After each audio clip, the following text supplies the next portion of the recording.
Welcome to Rambam in Depth.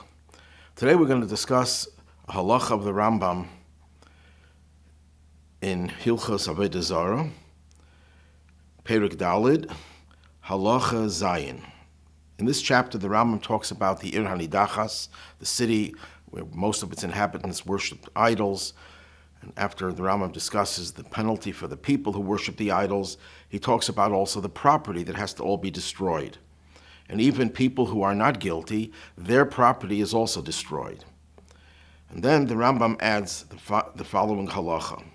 V'chol hanena mimenu b'kolshehu loika achas. Anyone who derives benefit from this city, even the most minuscule benefit, will get the penalty of malchus, of lashes. And what is it based on? Shenemar, because it says, V'la yidbak b'yodcha me'uma min ha'cherim. Not even a trace, nothing should be left over from the banned property.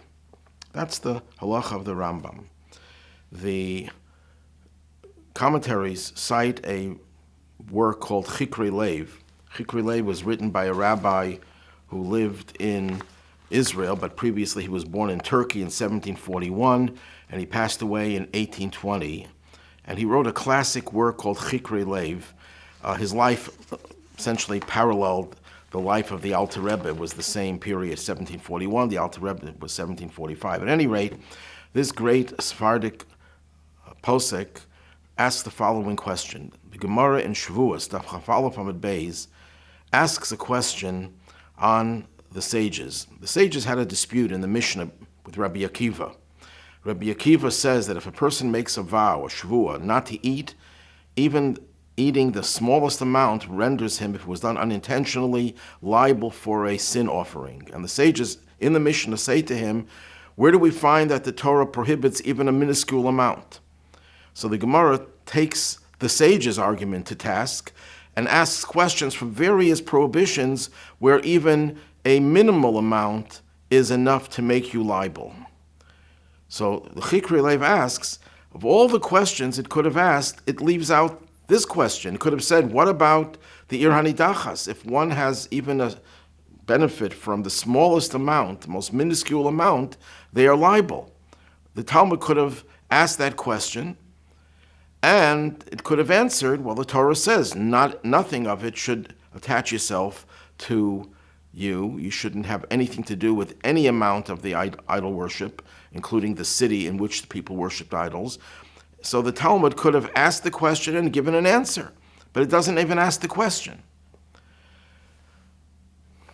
One could give an answer based on one of the Rebbe's discourses, printed in the Sefer Chedushim U'Biyurim Behilchos Beis Abchira, the Rebbe's novel ideas, interpretations of the Rambam, the laws of the building of the Beis Abchira, the Beis HaMikdash. And I'm not going to go into the subject matter on which the Rebbe comments, but I'm just going to mention the main point that the Rebbe makes. The Rebbe distinguishes between the idea that, let's say, when you carry something on Shabbos, which is a violation of the malacha of Shabbos of Hitzah, there are shiurim. Certain things have certain amounts under which, less than which, you wouldn't be liable.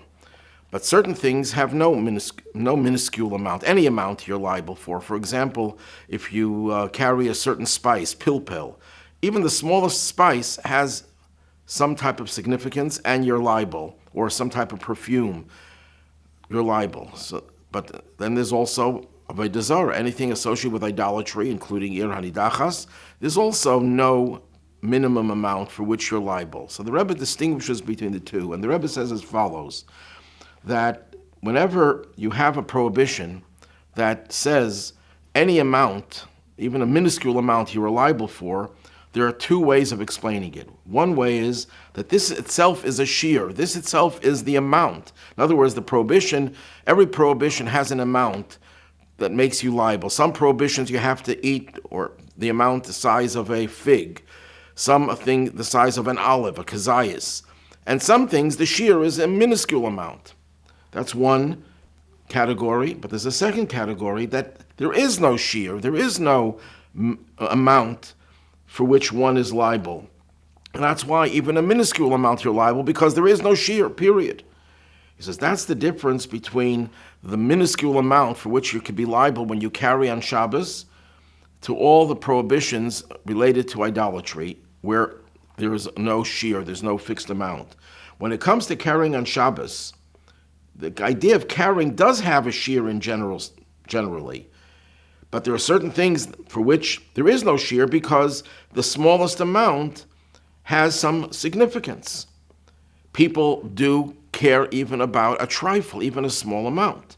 When you talk about Ir Hanidachas, the city that was destroyed, or any other prohibition associated with idolatry, the Torah says, "V'layidbak biyadcha me'uma min hacherim." Nothing. In other words, the Torah says nothing could exist. There is no shear. So the reason why Avodah Zarah you have to obliterate even the smallest amount is because there is no shear over here. The Torah did not consider its significance. And therefore we can answer the question here as well. When the Gemara asks the question, how could the sages say there's no place where any amount is enough to make you liable, and they ask questions from various places and they have to give answers to distinguish, they could have asked, Chikri Leib says, they could have asked from the Ir Hanidachas, where there is no shear, there is no amount.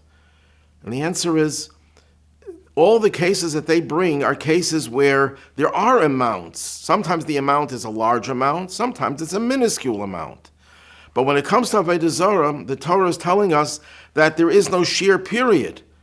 And therefore it's in a totally different category. They knew that that would be a different category, because Avodah Zarah is the most reprehensible of all prohibitions, and any amount. And even, there's another halacha, the Rebbe doesn't bring this over here, but there's a halacha that anything that the Torah says you're supposed to burn, any prohibition that you're supposed to burn, like chametz, you're allowed to benefit from the ashes, because it's already a new substance. But there's an exception to that. Avodah Zarah, even after it's burnt and it's no longer intact, it's ashes, it's a totally new entity, you're not allowed to have benefit from it. Why? Because the Torah doesn't want you to have any connection to it, even a connection that comes after it was destroyed and rendered ashes. Another example, we're told that normally when you're forbidden to have benefit from a prohibition, that's only if you benefit from it in the natural way. But if you do it in an unnatural way, it's not forbidden. This is an exception. Avodah Zarah, it makes no difference how you benefit from it. The Torah wants it gone totally, completely. There is no amount that you could accept, not because it's a significant amount, even a little bit is significant. There is no such thing as Avodah Zarah. It has to be completely obliterated. Avodah Zarah, you see, the Rambam had an obsession with Avodah Zarah, you could say, because in so many of the commandments, in the Mishnah Torah, in his Minyan HaMitzvahs, and even more so in the Guide for the Perplexed, the Rambam interprets many mitzvahs to be connected to getting rid of Avodah Zarah. For example, why can't we wear shatnez? Because the priests, the pagan priests, would wear wool and linen. So to distance us from that, same thing with milk and meat, the same thing with not cutting our pays, the same thing with not destroying the beard. All of these prohibitions, the Rambam was an iconoclast. Some say that the Rambam was born Erev Pesach in the afternoon.